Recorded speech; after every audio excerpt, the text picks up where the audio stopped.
السلام عليكم ورحمة الله وبركاته. ازيكم يا احلى متابعين في الدنيا كلها؟ ربنا يديكم الرضا والصحة وراحة البال وكل حاجة حلوة ان شاء الله.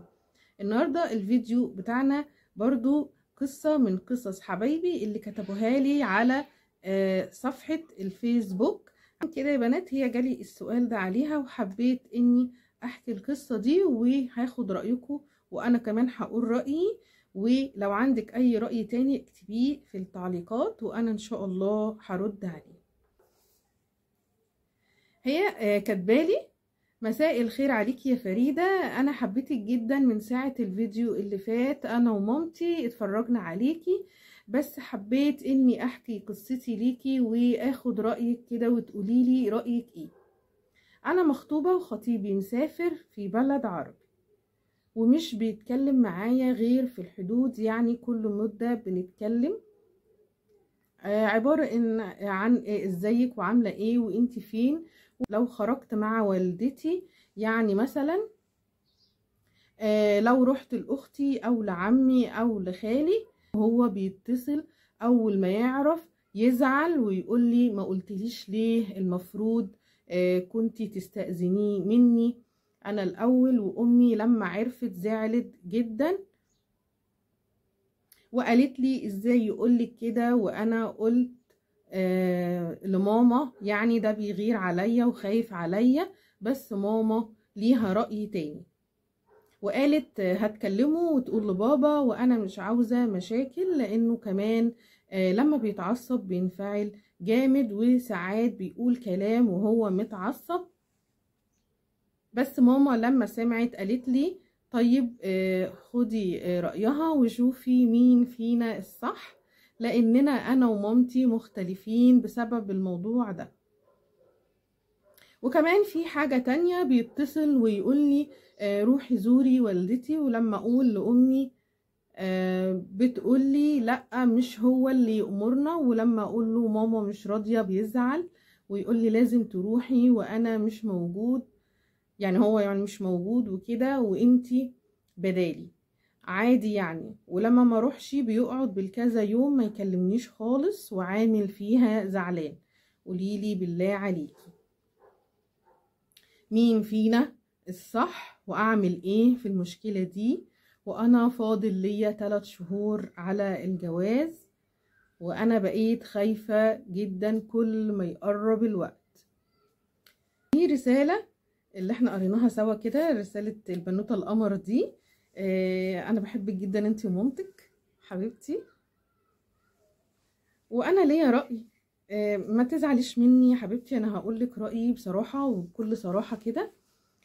مش هقولك مين غلط ومين صح، انا هقول رأيي انا.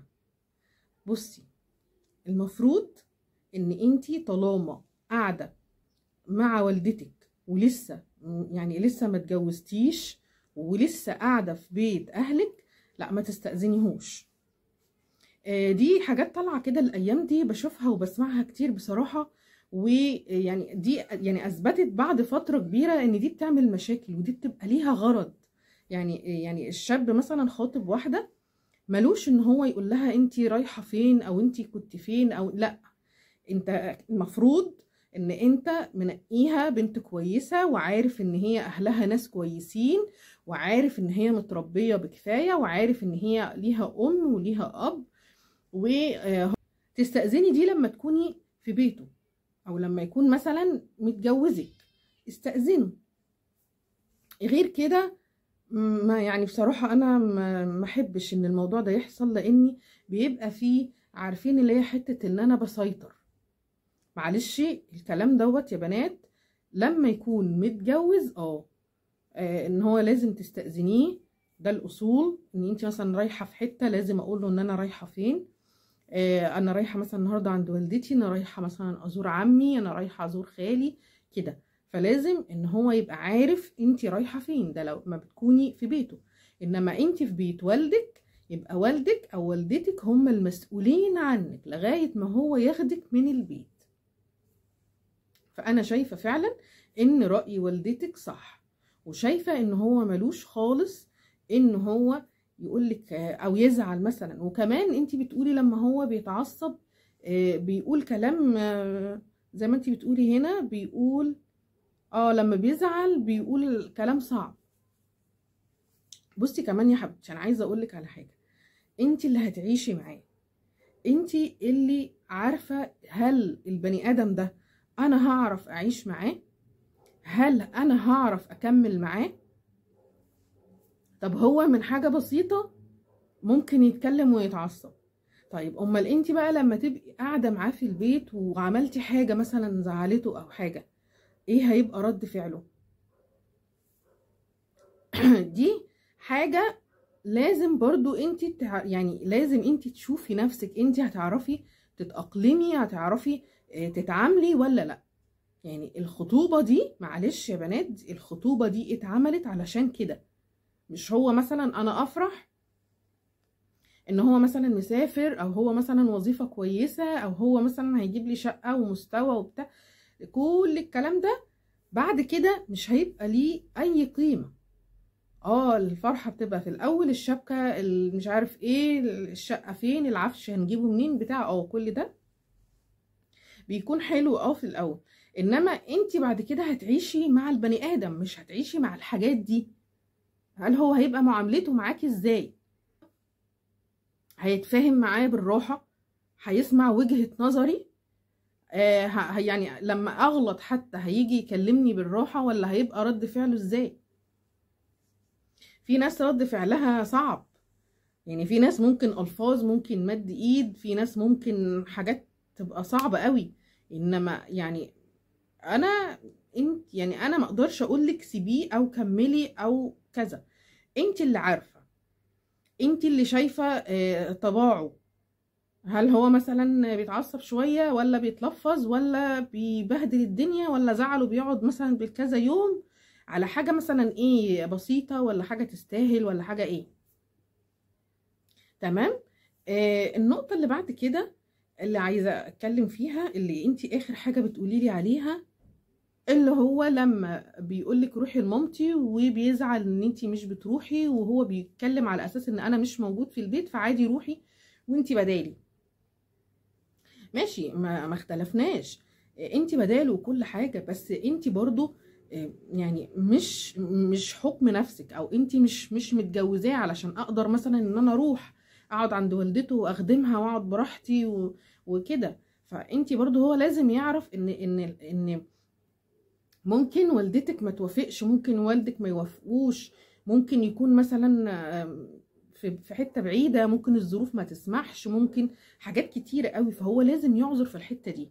انا امتى اتكلم؟ لما اكون يعني لما هو يتجوزك، وبرده مش غصب، مش بالعافية، مش ان هو لازم ان انتي تروحي، ولازم ان انتي لو ما عملتيش هزعل، ولو ما عملتيش هيغضب، ولو ما عملتيش هنعمل مشكلة.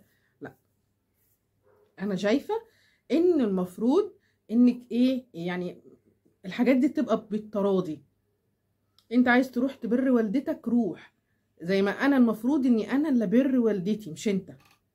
انا اللي هتحاسب، انا اللي هتحاسب على ايه بر اهلي، انت اللي هتتحاسب على بر اهلك.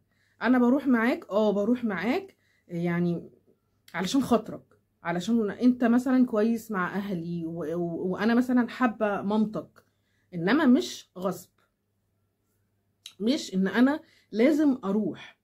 فاهمين النقطة دي يا بنات؟ يعني الحكاية كده في المجمل فيها شوية حاجات هو ممكن يكون عايز يعودك عليها من الأول. يعني عاوز إن هو يبتدي يسيطر عليكي من الأول خالص. هو عايز يشوفك انت هتسمعي كلامه من البداية خالص ولا لأ.